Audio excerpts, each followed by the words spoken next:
जय जय महाराष्ट्र। आज 24/8/2024 नांदेडमध्ये सर्व पक्षीय पदाधिकारी यांच्या दूरदृष्टीने पावन संकल्पनेने आम्ही या शासकीय विश्रामगृहातील सम्राट हॉलमध्ये वार्तालाप करताना पक्षी बांधणीचा पाया मजबूत करताना आगामी येणाऱ्या 2024च्या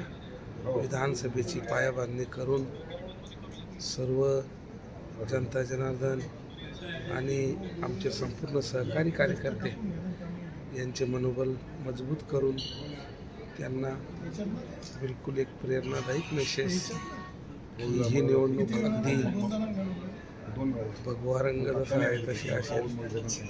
असा पॉझिटिव्ह मेसेज